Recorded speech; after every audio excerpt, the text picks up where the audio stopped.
പശ്ചിമേഷ്യ കെട്ടടങ്ങും, സമാധാനമുണ്ടാകും, ആഗോളതലത്തിൽ വിലക്കയറ്റമൊക്കെ നിയന്ത്രണ വിധേയമാകും എന്നൊക്കെ നാം കരുതിയിരുന്നു. പക്ഷേ പരസ്പരം മത്സരിച്ചാണ് യുദ്ധവുമായി മുന്നോട്ട് പോകാൻ US ഇസ്രായേൽ സഖ്യവും അതുപോലെ തന്നെ ഇറാനും ശ്രമിച്ചുകൊണ്ടിരിക്കുന്നത്. അതുകൊണ്ട് എന്താണ് സംഭവിക്കുന്നത്? അതായത് ഓഹരി വിപണി പഴയതുപോലെ കരടികളുടെ പിടിയിൽപ്പെടും. അപ്പോൾ ഓഹരി വിപണിയിൽ നിക്ഷേപം നടത്തുന്നത് ആകർഷകമല്ല, നഷ്ടത്തിലേക്ക് കൂപ്പുകുത്തുന്നതിന് തുല്യമാകും എന്ന് വരുമ്പോൾ ഇൻസ്റ്റിറ്റ്യൂഷണൽ ഇൻവെസ്റ്റേഴ്സും അതുപോലെ തന്നെ കോർപ്പറേറ്റ് ഇൻവെസ്റ്റേഴ്സും എല്ലാം അവസാനം കണ്ടെത്തുന്ന രണ്ട് ഓപ്ഷൻസ് ആയിരിക്കും. ഒന്ന് അമേരിക്കൻ US ഡോളർ, രണ്ട് സ്വർണം. അപ്പോൾ യുദ്ധം കനക്കുകയാണെങ്കിൽ അമേരിക്കൻ ഡോളറിന്റെ കാര്യത്തിലും ചില പ്രശ്നങ്ങളൊക്കെ ഉണ്ട്. ചില പ്രശ്നങ്ങൾ മീൻസ് അനിശ്ചിതാവസ്ഥയുണ്ട്. യുദ്ധം കനക്കുമ്പോൾ തീർച്ചയായിട്ടും അമേരിക്കൻ ഡോളറിന്റെ വിലയിലും ചാഞ്ചാട്ടമുണ്ടാകും.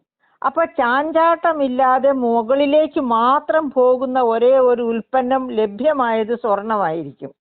അതുകൊണ്ട് സ്വർണത്തിന്റെ വില മുകളിലേക്ക് തന്നെ പതുക്കെയോ യുദ്ധം രൂക്ഷമാകുന്ന പക്ഷം വളരെ വേഗത്തിലോ മുകളിലോട്ട് പോകാനുള്ള സാധ്യതയുണ്ട്. അത് 1,31,000 നിന്നാണല്ലോ താഴേക്ക് വന്നത്. അതിനും മുകളിലേക്ക് 1,50,000 വരെ എന്ന രീതിയിലേക്കൊക്കെ കുതിച്ചുയരാനുള്ള സാധ്യതയുണ്ട്. യുദ്ധം ഈ തരത്തിൽ യാതൊരു ആശ്വാസവുമില്ലാതെ മുന്നോട്ട് പോവുകയാണെങ്കിൽ ഇന്ധനം വാങ്ങുന്ന രാജ്യങ്ങളൊക്കെ വലിയ വില കൊടുക്കേണ്ടി വരും. അതുകൊണ്ട് തന്നെ വലിയ വിലക്കയറ്റം ഉണ്ടാകും. ഇന്ധനത്തിന്റെ വിലക്കയറ്റം മീൻസ് എല്ലാത്തിലും വിലക്കയറ്റം ഉണ്ടാകുന്ന ഒരവസ്ഥയായിരിക്കും. രാജ്യങ്ങളിലൊക്കെ ഒരുപാട് കെടുതികൾക്കുള്ള സാധ്യതയുണ്ട്. അപ്പോഴും സ്വർണം മുകളിലേക്ക് തന്നെ പോയിക്കൊണ്ടിരിക്കും. അതിനിടയിൽ ലോകത്തെ പ്രധാന കേന്ദ്ര ബാങ്കുകളെല്ലാം സ്വർണം വാങ്ങിക്കൂട്ടുമ്പോൾ സ്വർണം വലിയ തോതിൽ വിറ്റഴിച്ചിരിക്കുകയാണ് ഇപ്പോൾ റഷ്യയും. ഒപ്പം യുക്രൈനെതിരായുള്ള യുദ്ധം രാജ്യത്ത് കടുത്ത സാമ്പത്തിക പ്രതിസന്ധിക്കാണ് വഴിവെച്ചിരിക്കുന്നത്. ഇത് ഇന്ത്യയെ എങ്ങനെയാണ് ബാധിക്കാൻ പോകുന്നത്? അതായത് റഷ്യയുമായിട്ടും എന്ത് പ്രതിസന്ധി ഉണ്ടായാലും, റഷ്യയിൽ പ്രതിസന്ധി ഉണ്ടായാലും ഇന്ത്യയെ അത് വലിയ തോതിൽ ബാധിക്കും. കാരണം ഇന്ത്യയിൽ നിന്ന് വളരെ കൂടുതൽ ഉൽപ്പന്നങ്ങൾ വാങ്ങുന്ന രാജ്യമാണ് റഷ്യ.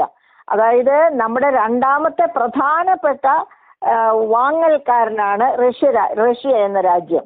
അപ്പൊ അതുകൊണ്ട് തന്നെ അവിടെ ഉണ്ടാകുന്ന പ്രതിസന്ധികൾ നമ്മളെ നേരിട്ട് ബാധിക്കും. നമ്മുടെ എക്സ്പോർട്സിനെ നെഗറ്റീവായിട്ട് ബാധിക്കും.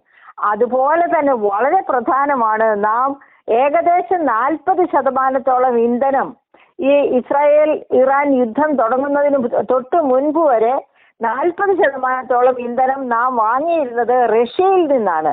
റഷ്യയിൽ നിന്ന് ഇന്ധനം വാങ്ങുന്നു എന്ന് പറയുമ്പോൾ ഒരു പ്രത്യേകത കൂടിയുണ്ട്. റഷ്യ അവനവന്റെ കറൻസിയിലാണ് അങ്ങോട്ടും ഇങ്ങോട്ടും വാങ്ങലും കൊടുക്കലും നടത്തുന്നത്. അതാണ് അമേരിക്കയെ ഏറ്റവും അധികം ചൊടിപ്പിക്കുന്നത്. നാം മറ്റേതൊരു രാജ്യത്ത് നിന്ന് വാങ്ങുമ്പോഴും അത് അമേരിക്കൻ ഡോളറിലാണ് വാങ്ങുന്നത് എങ്കിൽ അമേരിക്കയെ അത്ര കണ്ട് ചൊടിപ്പിക്കില്ല. കാരണം അതിന്റെ പ്രയോജനം അവർക്കുണ്ടാകും, അവരുടെ കറൻസിക്കുണ്ടാകും. അതേ സമയത്ത് റഷ്യയും ഇന്ത്യയുമായി വലിയ തോതിൽ വിപണനം നടത്തുകയും അത് മുഴുവനും നമ്മുടെ കറൻസിയിൽ, റഷ്യയുടെയും ഇന്ത്യയുടെയും കറൻസിയിലാവുകയും ചെയ്യുമ്പോൾ അത് അമേരിക്കയ്ക്ക് വലിയ ഷോക്കാണ്. അതുകൊണ്ടാണ് അമേരിക്ക കർശനമായിട്ട് അതിൽ ഇടപെടുന്നത്. അങ്ങനെ ഇടപെട്ടാണ് ഇന്ത്യ റഷ്യയിൽ നിന്ന് ഇന്ധനം വാങ്ങിയാൽ 50% തീരുക എന്നൊക്കെ പറഞ്ഞ് നമ്മളെ ഭയപ്പെടുത്തിയത്. അങ്ങനെ ഭയപ്പെടുത്തി നമ്മുടെ റഷ്യയിൽ നിന്നുള്ള ഇന്ധനം വാങ്ങൽ കുറച്ചു കൊണ്ടുവരികയായിരുന്നു. അപ്പോഴാണ് ഇസ്രായേൽ അമേരിക്കയും കൂടി ചേർന്ന് ഇറാനെ ആക്രമിക്കുന്നത്.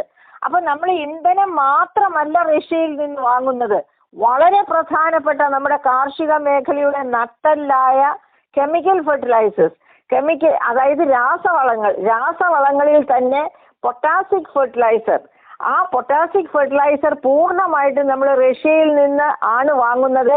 വളരെ കുറച്ച് മാത്രം യുക്രൈനിൽ നിന്ന് വാങ്ങാറുണ്ട്. അപ്പൊ റഷ്യയിൽ നിന്ന് ഈ ഫെർട്ടിലൈസർ വാങ്ങാൻ പറ്റാതെ കുറഞ്ഞു പോയാൽ നമ്മുടെ കൃഷിയെ അത് വലിയ തോതിൽ അപകടത്തിലാക്കും. അതുകൊണ്ട് തന്നെ ഈ പ്രാവശ്യം ഈ കഴിഞ്ഞ ഏതാനും വർഷങ്ങളായിട്ട് ഇങ്ങനെയുള്ള പ്രതിസന്ധി നിലനിൽക്കുന്നത് കൊണ്ട് തന്നെ കെമിക്കൽ ഫെർട്ടിലൈസേഴ്സിന്റെ ഇറക്കുമതി വളരെ കുറഞ്ഞു പോയിട്ടുണ്ട്, വില വളരെ ഉയർന്നിട്ടുണ്ട്. അത് നമ്മുടെ കാർഷിക മേഖലയെ ഈ പ്രാവശ്യം വല്ലാതെ അപകടത്തിലാക്കുകയും ചെയ്തിട്ടുണ്ട്. അപ്പൊ അങ്ങനെയുള്ള ഒരു സാഹചര്യത്തില് റഷ്യ ഏത് തരത്തിൽ യുദ്ധം ബാധിക്കുന്നു റഷ്യയെ, അത് ഇന്ത്യയെയും ബാധിക്കും. അതുപോലെ തന്നെ അമേരിക്ക ഇറാൻ യുദ്ധം നേരിട്ട് നമ്മളെ ബാധിക്കുന്നു, റഷ്യയിൽ ഉണ്ടാകുന്നതും നമ്മളെ നേരിട്ട് ബാധിക്കുന്നു. അതാണ് ഇപ്പോഴത്തെ അവസ്ഥ. ഏറ്റവും പുതിയ വാർത്തകളും വിശേഷങ്ങളും വിരൽത്തുമ്പിലറിയാൻ സീ മലയാളം ന്യൂസ് എല്ലാ ഡിജിറ്റൽ പ്ലാറ്റ്ഫോമുകളിലും ലഭ്യം.